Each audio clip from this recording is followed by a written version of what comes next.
concerned. While Vedanta says, the I is the Atman and Brahman and it is all pervading. The I, when we say, the natural instinct to say is the ego or whatever we consider as I.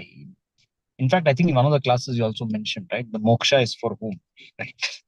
Yes. So eventually, while Vedanta answers a lot of questions about what we are not in a way, it's really saying what we are. It is talking about Brahman, and it is essentially saying this ego is not that. And this ego is the physical and the material world. But yeah, it is very difficult to dissociate from the ego. That is the But Maharaj, what was the conclusion of your discussion? I would like to know that. You said that there was a discussion, but you did not say the conclusion. So The conclusion is the Vedanta is only bothering about, or it is only concerned about, to make you understand. To make you understand who am I.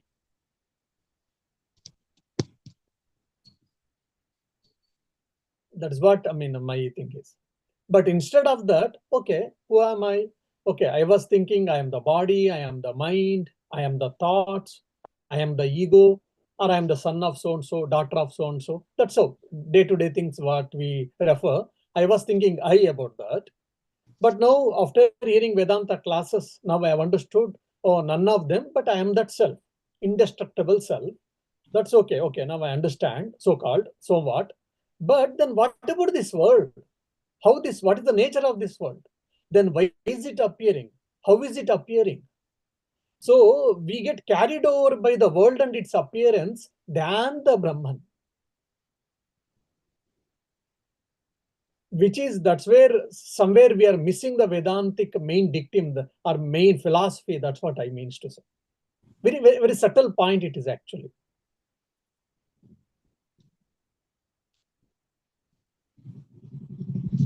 And also, one more interesting point is actually, for example, discussion sake, world exists. Now, whether it's true or real or illusion or it is eternal, non-eternal, let me not go into any of these things. Just I will make a statement, a proposition, world exists. Now, this world exists itself presupposes world exists. And for whom the world is existing? A question can come, okay, Swamiji, for example, as you, Swami Shantivratananda, is sleeping. Now, for you, the world is not existing. Maharaj, I was out of the discussion because my internet got disconnected and then I came back now only. Actually, I missed the answer. But anyhow. Yeah, I mean to say, the Vedanta is only concerned about who am I, not about the world actually. But how much ever we say, we are carried over with the world and its appearance. That's where we miss the point many times. Okay, that's what end of my that point. Now I'm telling, when just anyone makes a statement, world exists or world exists, that itself presupposes I exist actually.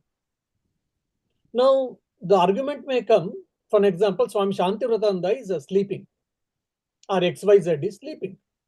Now for him, the world is not, the world whether exists or not, we don't know, because he's sleeping. World is not appearing to him, or he is not conscious or aware of the world. Then how can you say that world exists? That's what the realists say. Because if as I perceive the world exists, then the realists say, okay, if you are sleeping, then does it mean that world doesn't exist?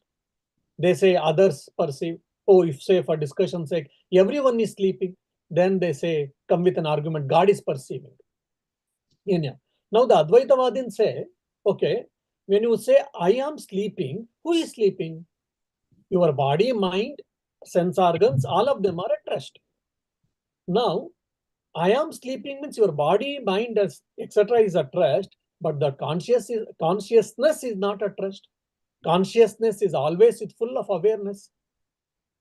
As a person may be sleeping, now XYZ is awake, he or she has awakened or is in a Jagrada Avastha, in a waking state, and they are perceiving the world when I say.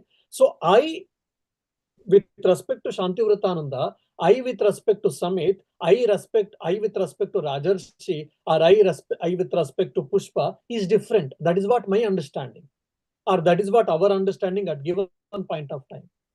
The Vedanta says, oh my dear, the I is only one. So whether you are sleeping or you are awake, he is sleeping or he is awake, whether she is sleeping or she is awake, whether X is sleeping or awake, their body and mind is sleeping or awake, I am that full of awareness, I am that full of conscious. So as a result, whether X 1%, 2%, 10 people are sleeping or not, but the Atman is conscious or aware of these things. Again, which is a very subtle point. So world exists presupposes I exist actually. So that's the one thing which I would like to probably tell. And also that infinity, when we say Brahman or Atman or whatever, it is actually infinity. This existence is also infinite. The consciousness is also infinite. The bliss is also infinite. And there can be only infinite. Infinity can be only one, not the two, not the three, not the four. That's why Sat, Chit, Ananda, all the three are one and the same. They are not three qualities, they are attributes, they are the nature, intrinsic nature of the self, and there is only one. But we call it by different names from different angles, that is Sat and Chit and Ananda. So these three are neither the qualities, but rather they are the nature of the Atman, and there is only one actually. Or the same thing has been called by different names. That's what I think probably, we have to understand. Anyhow, these are all a few subtle things. Now let me come to the today's class. Om Sadashiva Samarambham Shankaracharya Madhyama Asmadacharya Paryantam Vande Guru Paramparam. Dear devotees, Swamiji, you I have to gave live an stream. introduction. Sorry? You have to live stream. I think I've done that. Yeah. Yeah, I've Okay. done that. Sorry. So previous class, if you remember, I gave an introduction or I gave a background.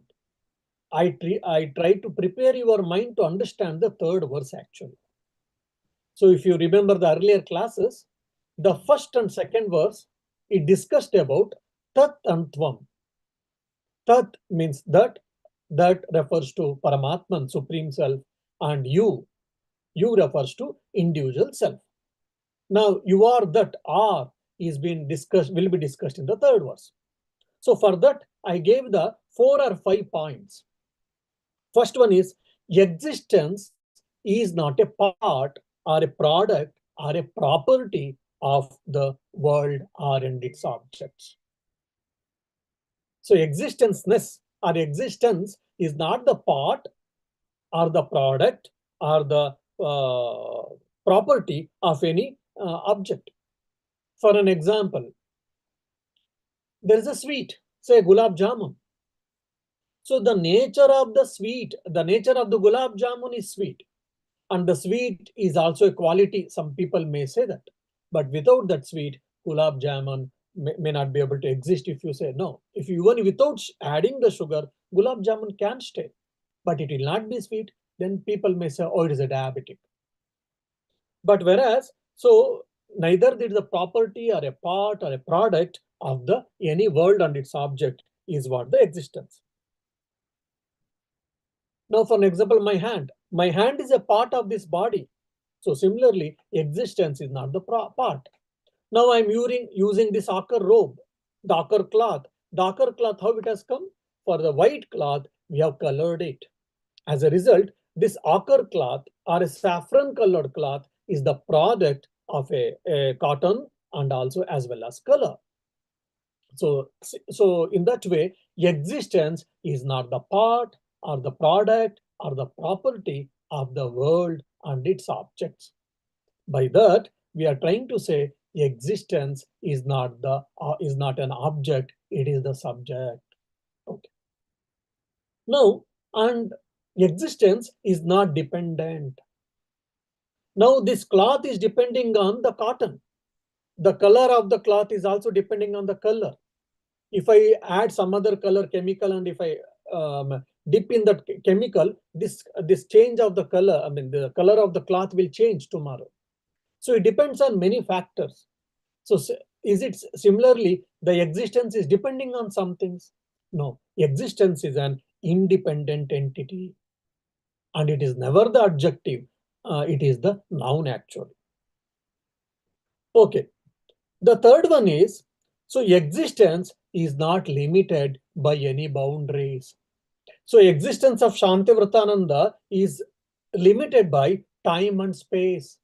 When I'm in this Vedanta center in Dublin, I cannot be in the France, I cannot be in the USA, or I cannot be in the India. So spatially, I am being constrained. There's a limitation. Now 50 years before, 80 years before, Shantivratananda does exist? No. After 58 years, does he exist? He will not be there. So again, I am limited by the time and the space. So whereas the existence is not limited by time and space. Means it doesn't have any boundaries. It is eternal again. So when Shantivratananda dies, or XYZ dies, does the self stays or does the self survives? Yes. So similarly, the existence also survives even after the destruction of the world and its objects. For an example, there is a pot. You brought the pot and you kept. Now there was a space. Space has been divided into two parts now. The space inside the pot and the space outside the pot. So it looks like that now the space has become two parts, if you think. And when you break the part, what happens? Then the two also gets merged. But that's how we think actually. Or something happens to the part, the space in the part, because part is broken, then the space in the part, what happened? Oh, it disappeared. That's how our naked eye can say without thinking. But if you think really, it is not so. So by creating the part, the space is perceptible easily, and when you break the part, it gets merged. It appears look like, or it has been disintegrated, disappeared. It looks like that, but it is not so. And so similarly, even the body dies, the world gets dissolved or destructed, the existence survives. So Sat was there, Sat is there, Sat will be there. And that Sat is called existence. Now, how to understand this subtle concept called Sat or existence? Just for discussion's sake, I will use the word Sat or pure existence. Sat or pure existence. Now, human beings exist, animals exist, birds exist, or birds are existing, animals are existing, human beings are existing, mountains are existing, ocean is existing. Similarly, countries are existing. When we all use, there is one commonality. What is that? Either is or. Is or are. So this is or are is referring to that existence.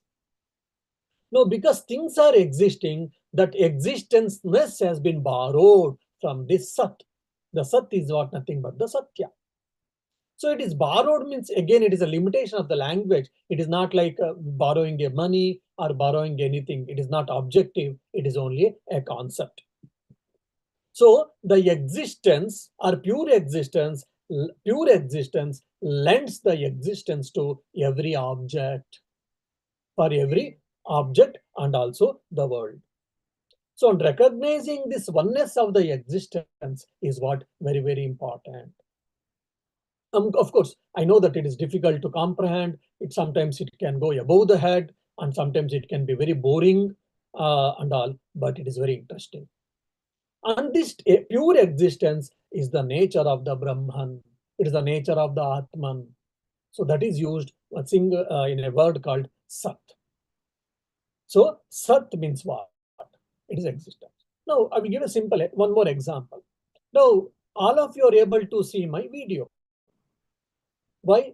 How are you able to see the video? You say, oh, Swamiji, because we have got our eyes, because of the eyesight are good, that's why we are able to see you. Okay. Now, say there's a memory test. 10 or 15 items are there. I ask all of you that we will have a memory test. Please look into that. I will give 5 minutes.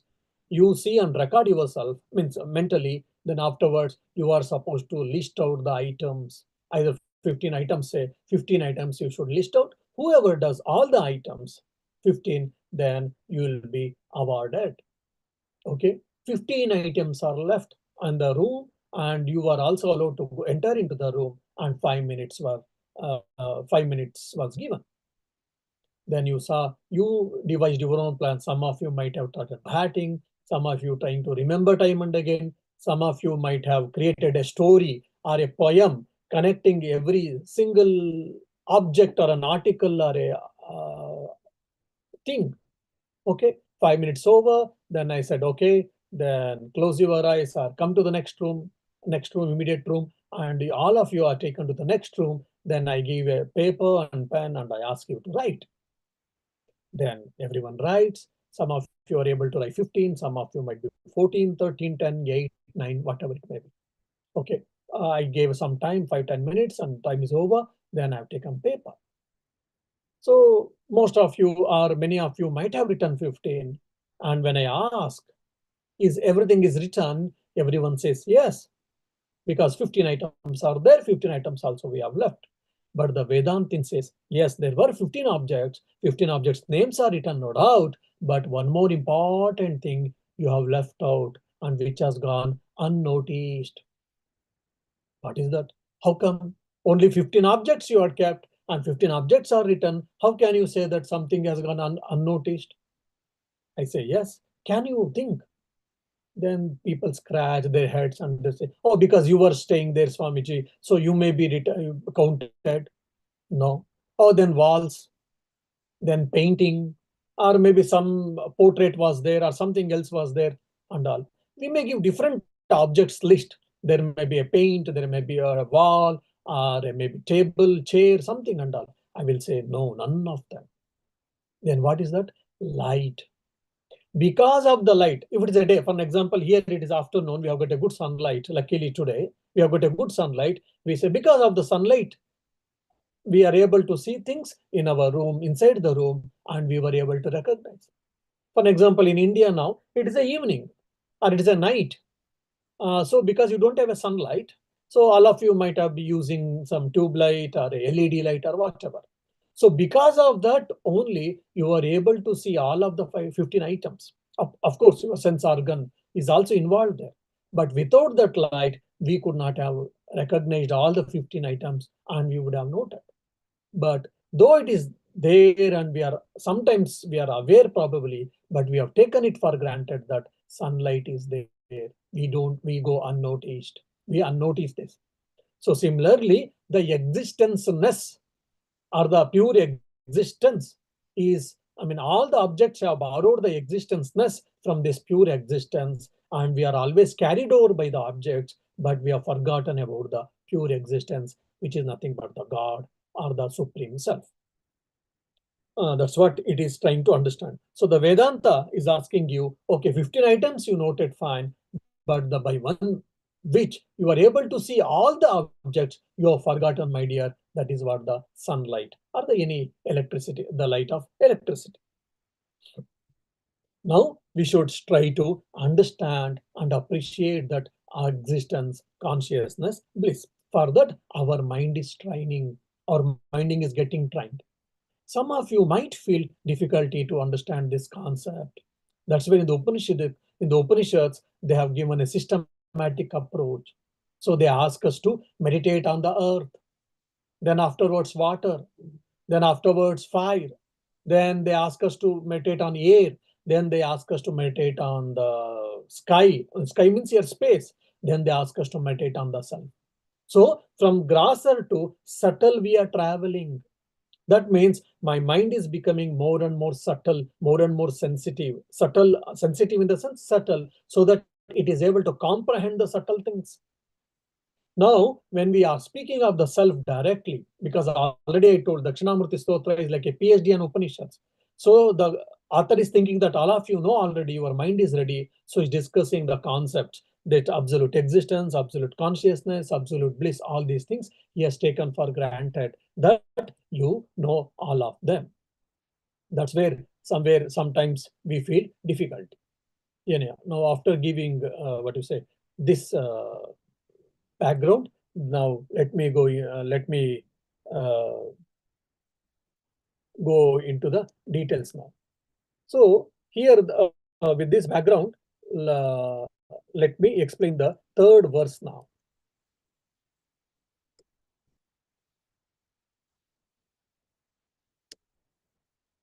Yeah, just a minute, I'm opening my third verse. Yeah. Yasyaiva spuranam sadatmakam asatkalparthakam bhasate sakshat tattvamasi iti veda vachasa yo bodha yatyashritan yat sakshat karanat bhavena na punaravrittihi bhavambho nidho tasmai Shri Gurumurtaye namaidam Shri Dakshinamurtaye. Now, yasyaiva spuranam, first two words. Now, yasyaiva spuranam, whose manifestation, by whose manifestation? Again, it is a common noun, a common noun. By whose manifestation? By whose manifestation? By his grace, by that grace, and all they are speaking. Here, by whose manifestation means by whose the represents, or it is referring to the God or Supreme Self. By Supreme Self's manifestation, Spuranam means manifesting, or blowing or shining, we can take that. So means Supreme Self is the root cause for the manifestation of the world. In what form? In the form of Sat. For example, I told you, wall is there, water is there, fire is there, rain is coming, sky is there, sun is glowing, sun is setting, moon is coming. All these things we speak, isn't it? Now that is what? That existence. So is what? That existence, and that is what? The Paramatman. That same Paramatman is the reason for the appearance of this object and the world and its objects. Okay. Yasyaiva spuranam sadatmakam. Sadatmakam means what is the nature of this Sat, or what is the nature of this Brahman? What is the nature of Atman? If you ask, Sadatmakam. Sat Atmakam means it is the nature of pure existence. Sadatmakam means it is the nature of pure existence. Okay. Asat Kalparthakam, and is also appearing as unreal objects or illusory objects. Asat Kalpa Arthakam. Artha means Padartha, object. Asat Kalpa means Mithya or unreal thing or non-existence. Because if it is existing in a given point of time, it is existing in a given point of time or in given space, it is as good as non-existing. It was not there, it is there, it will not be there, means it is as good as non-existent, according to the Vedanta. Sadasadatmakam asat kalparthakam bhasate. Bhasate means shines, appears. The same Sat is appearing as unreal objects also. How it is appearing as unreal objects? Because we are perceiving through our sense organs. Okay. Sakshat, directly. Tattvamasi iti. So the Upanishad is telling in the in the nutshell that Sakshat Tattvamasi iti. You are that reality. How? Sakshat, by direct perception. So Sakshat Tattva means you can experience it. That's what we mean. Here Sakshat means it is available for direct perception, direct experience. For example, can you experience the atom? Not in the naked eyes, with the help of microscope or the advanced things and all. But you need something to experience them. But what about this self? This Sat or Chit or Ananda or Atman or Brahman? Yes, it is possible to experience for everyone because it is available for direct perception. Why? Because it is one's own nature. It is not someone else's nature. It is not something, an object. It is not something or some other, some person, something, some place. It is once in itself. Means I am that. to make us understand, they have used the word Sakshat. So Sakshat Tattvamasi. You are that. That's what directly can be experienced. And Veda Vachasa. And even the Vedas are telling that Tattvamasi iti. The Vedas are declaring your nature as Tattvamasi. So that also, based on the Vedas, based on the Vedic statement or Upanishadic statements, one can realize. Yaha bodhayati. Here yaha bodhayati. He who teaches, he who imparts knowledge. He who means what? Here, Guru, the teacher, Acharya. Acharya is imparting the knowledge based on the Vedas or Upanishads. So it is not his knowledge. He may be giving his interpretation. He may be giving the explanation by his experience, by his understanding and all. But the original teaching is what? It belongs to Vedas or Upanishads. Okay. Yaha bodhayati. One who imparts knowledge to the disciples or students or teachers. For whom he teaches? Ashritan, to the disciples. What is the nature? What is the nature of the disciples? Those who have surrendered. Those who have surrendered means what? Those who have come with the open-minded. Many times people come just to ask us whether the Swami knows Vedanta or not. How much Swami knows or not, let us try to understand. And some may come, just Swami tells, it seems some Vedanta, something interesting it seems. My friend told, my colleague told, my neighbor told, let me go and see. So casual approach. So here Ashritan means one who has surrendered, means he has not casual approach, he has got serious approach. He is really interested. He is really interested to know or experience what is the truth. And he is not with a prejudiced mind, he is with open mind he has come. And with all sincerity he has come. And he wishes to learn. There is an intense desire for learning, and with open-mindedness he has come. So Ashritan, all these things tells about the nature of the Shishya. Now, one more thing, Sakshat, the direct why, because when I say Kailas Manasarovar, oh, Swamiji, did you visit Kailas Manasarovar? I said, yes, my dear, I visited. Can you explain? Yes, I will explain. So here, like teacher is teaching. So similarly, you are hearing from someone. Then there are articles, documentaries on Kailas Manasarovar. You read and you have got fair information. But all this, whether you read from the book or whether you hear from a person, it is all indirect knowledge only.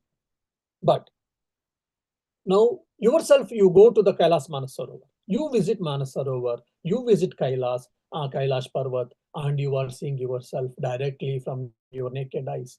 Means that is what direct perception. Now, direct perception and indirect perception is available for the objects.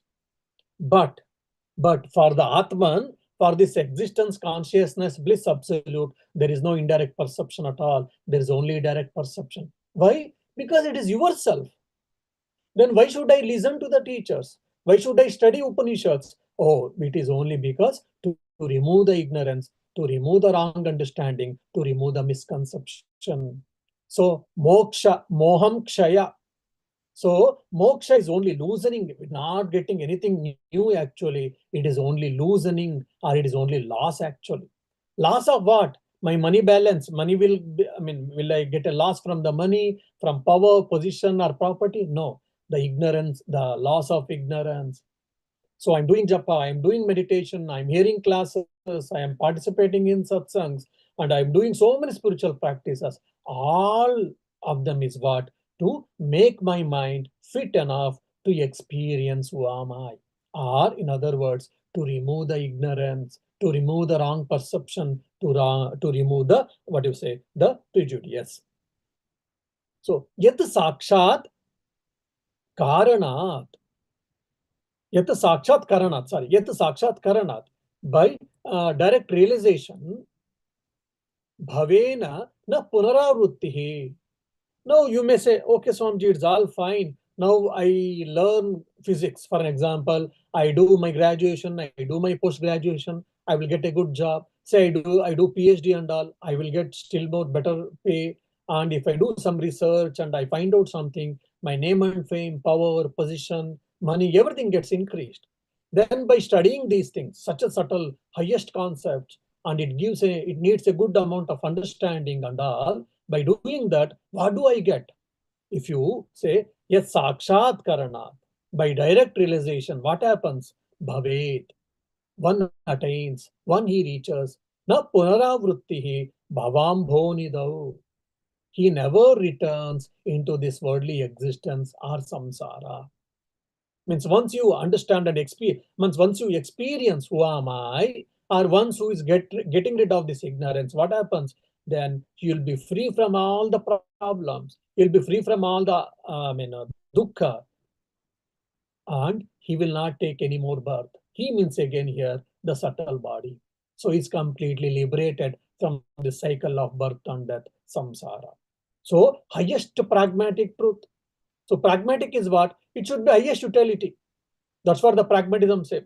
If anything, it is highest utility from the utility point of view, utilitarianism also. So highest utility, whichever is there, that is the more truth, most truth you can say. That's what utilitarianism, roughly I'm speaking. And pragmatism also they speak.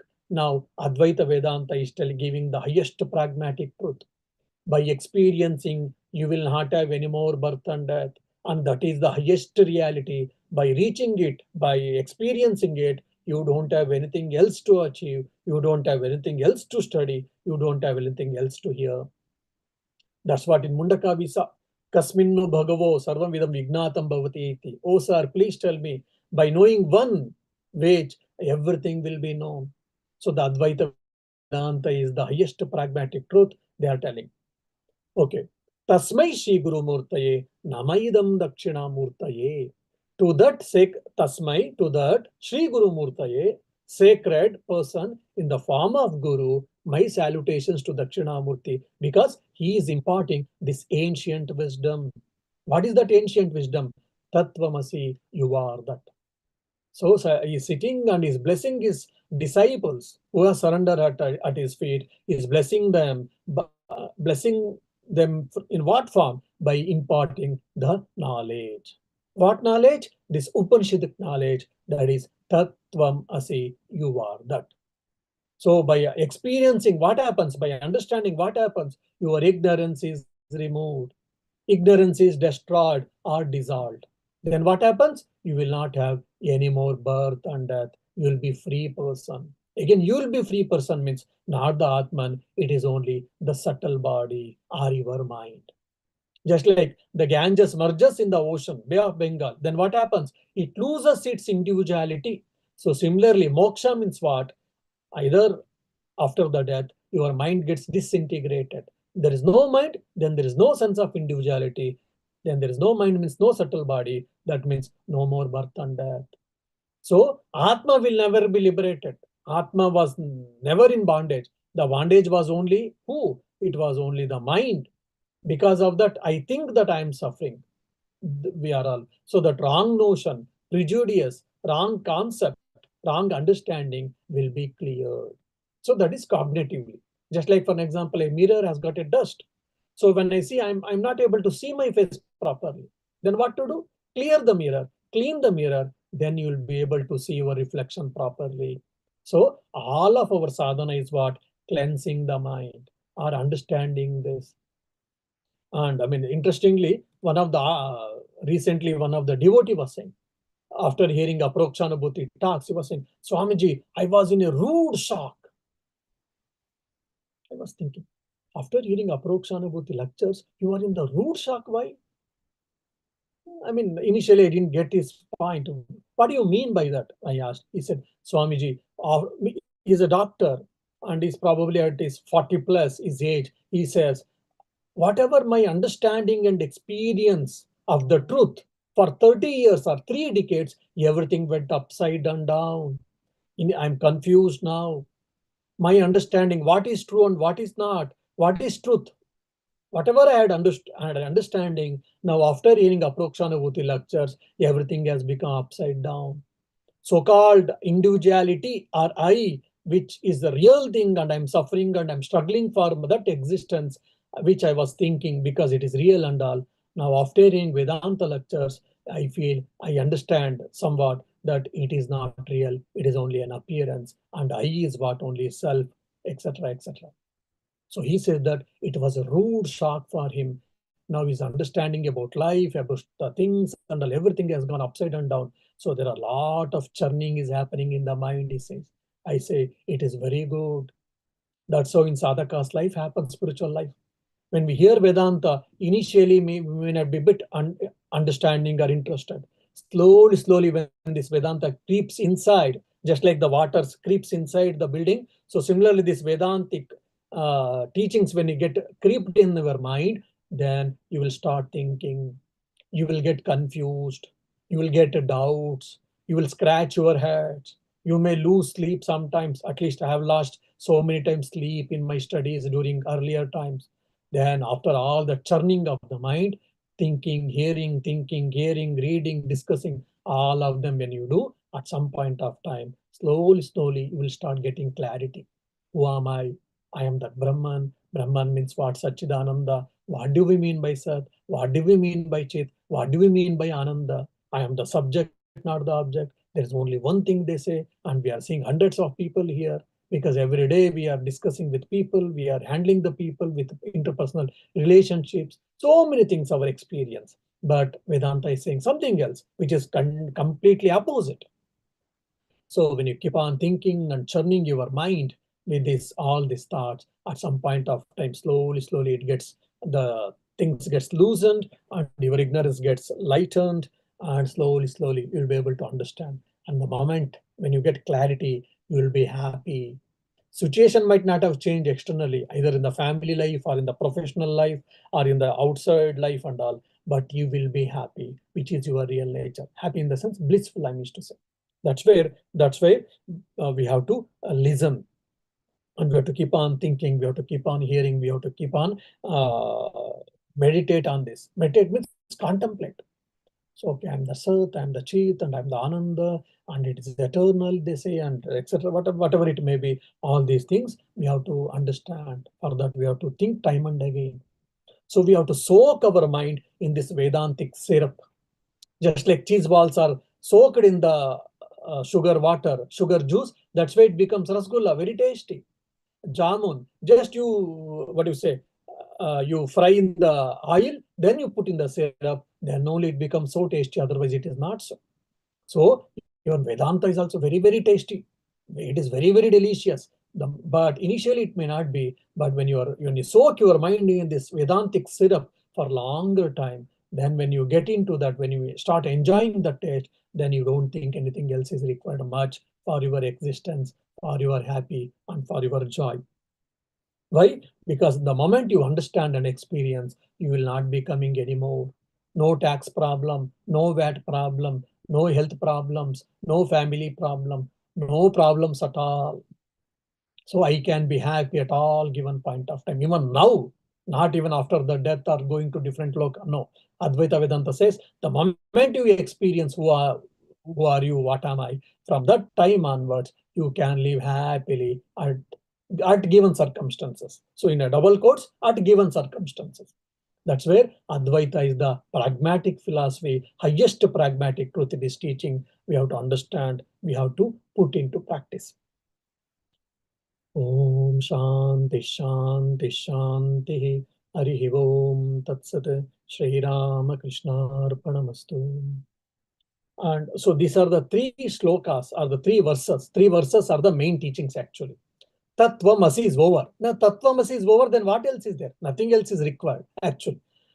Yes, but okay, you got still birds, okay, you got still leaves, then okay, let me discuss, let me have my teachings and all. So afterwards, the same idea has been discussed from different angles in the next 7 shlokas. We will try to see in the next class. And if you got any questions, I'll be happy to answer.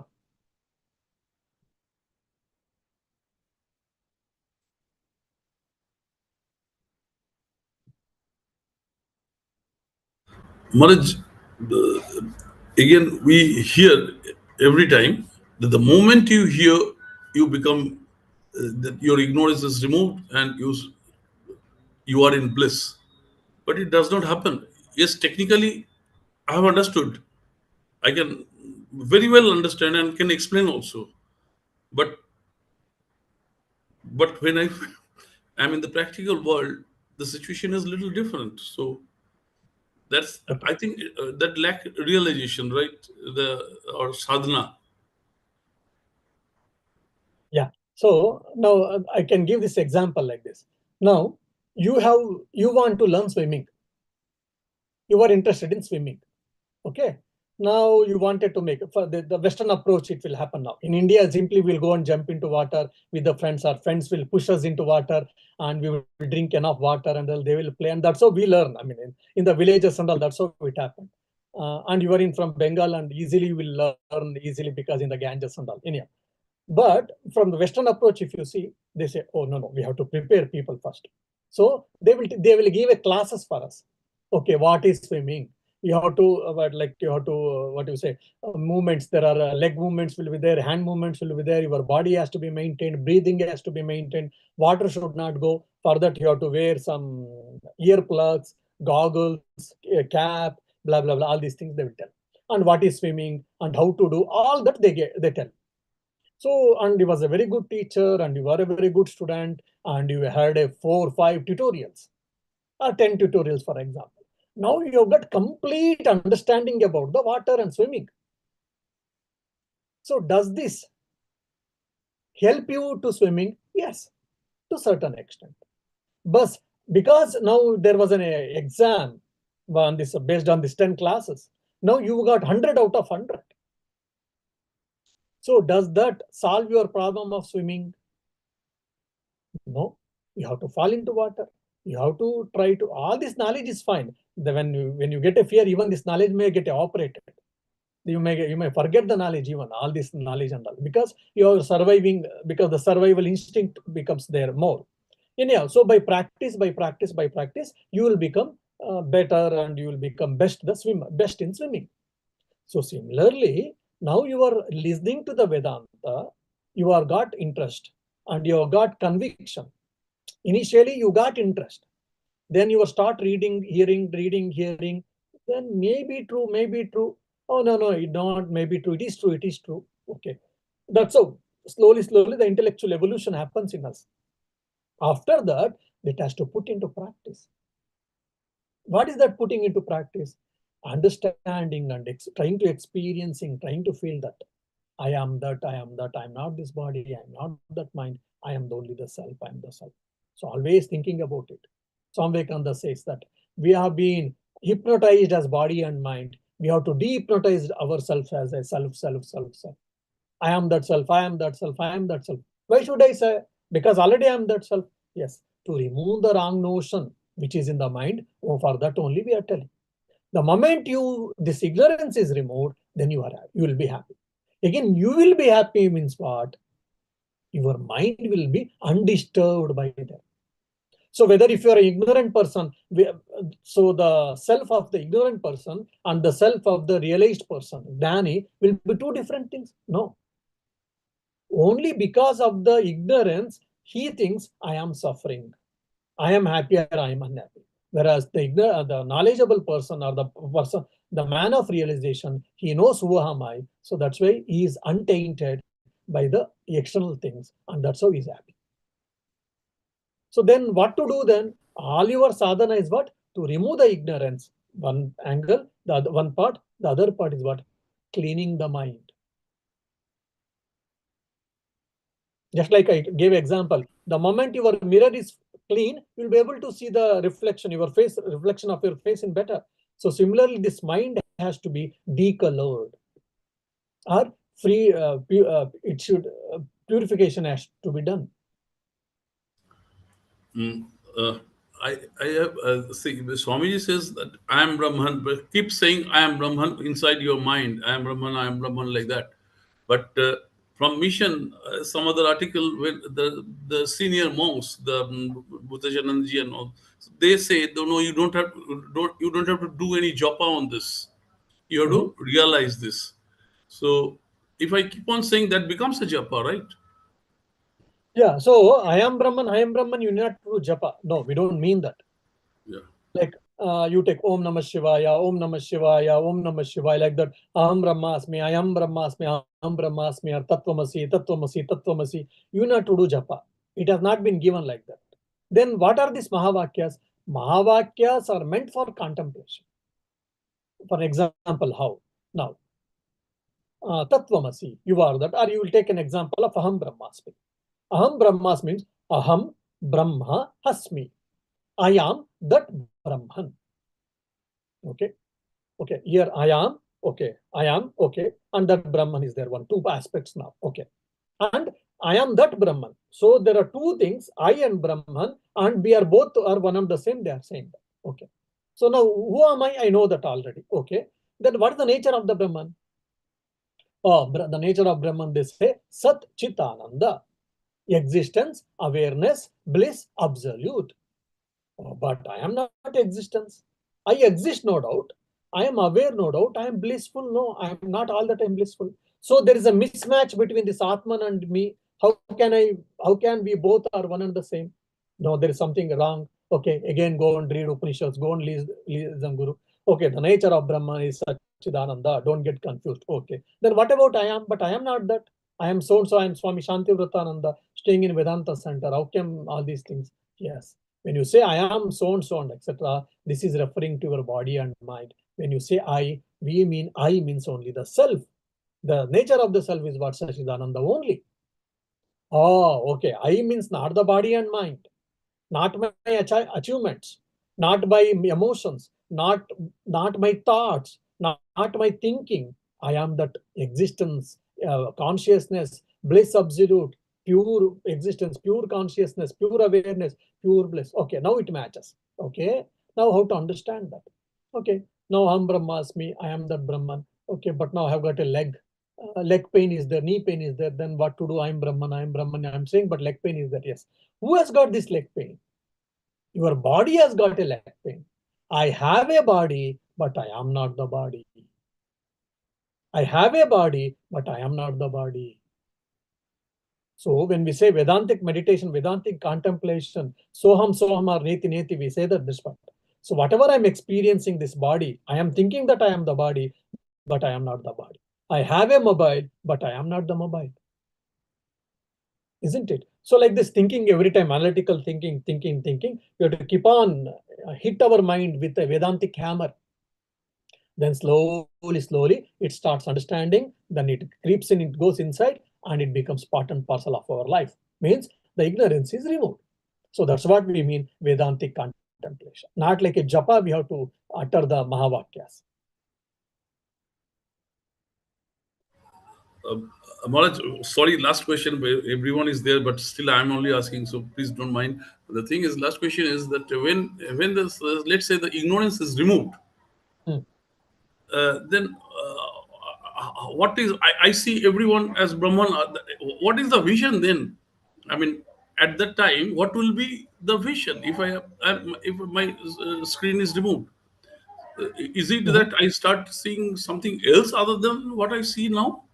This is the question. Okay. I mean, you can say that now, for an example, how much are you read Vedanta, hear Vedantic lecture and all, the world is real for you at given point of time. Okay, the world is real. Now, you started thinking and all, whatever it may be, the grace of Guru or a God or whatever your sadhana, you experienced, I am the Brahman, not this body and mind, etc. Okay, you experienced, now you opened eyes. Now, before experiencing this Brahman, when you were seeing that wall, the house, for example, the house where you are staying, the house, it is looking in a particular way. It has got a walls, it has got a rooms, and it has got articles and different objects and all. Now, after the realization, does it appear different way? No. Before realization, however you were seeing the rose, now also you will be seeing the rose in the similar way as the eyes presenting the rose in a particular way. Now also it will be presenting the same way. But the notion of reality will not be there. House is real. Before realization, before experience of the truth.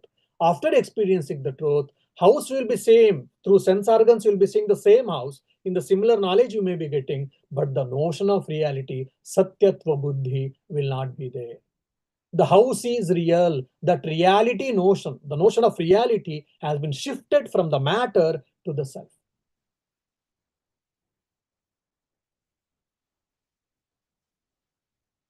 Thank you, Maharaj. I will give a simple example. One more interesting is Rasgulla. Now, Rasgulla, before experience of the Brahman and after experience of the Brahman, does it change? No. But the notion of reality, Rasgulla is true. That notion of reality will be cancelled once you experience you are the Brahman. So the reality, the notion of reality will shift from Rasgulla to the self, or from the world to the self. Swamiji, Rajoshi here. Yeah, Rajesh. So I was reminded of Swami Ranganathanandaji saying, he used to say that after Vedantic realization, before realization you would say what, and after realization you would say so what. Yes, I think I keep telling this. Yes, what to so what is what Advaita Vedanta. How can we meditate from gross to subtle and explore the underlying sub aspect? Okay, one more question is there. How to that? For an example, you say rose. Rose exists. Okay. Then a stone exists. Okay. Water exists. Okay. Sky exists. Now you see, initially I take a very gross object. Then when it comes to water, that grossness has become little lessened. Then when I say sky exists or space exists, then it becomes it is not perceptible, it is only inferable. So like this, one can, from gross to subtle, it can go. That's where this different type of meditations are prescribed in Panchadashya. Also, these things are discussed, and Upanishads are also discussed. Okay. Now, I exist, and the world exists, and objects also exist. And among them, there's a one thing called existence-ness, and I have lended the existence to this world actually. Now we are thinking that things are existing. Okay, things are existing and all, but I have shared the existence-ness to this world and its objects actually, which is a very subtle concept or subtle idea. It is very interesting to know. What? I am depending on the world, I think. No, world is depending on me. How come, Swamiji? Because I am depending on so many things. If, for an example, there is a power cut, then our life will be at thing, because there will be no power, then there will be heating, and with the cold we'll be struggling. So I'm depending on the current, I'm depending on the electricity.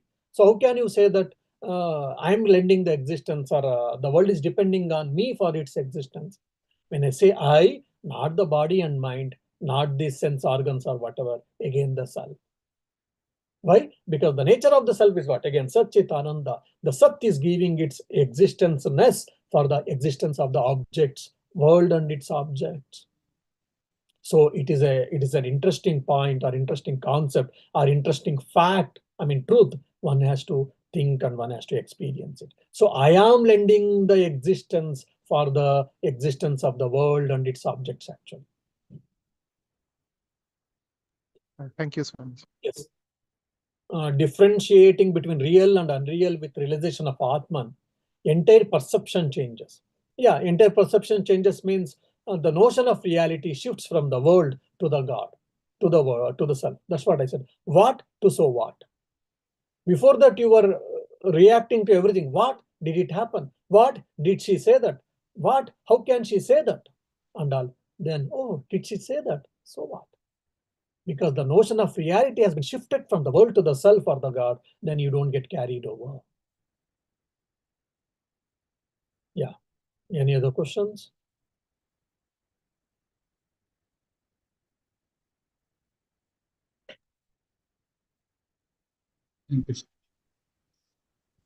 Okay, thank you.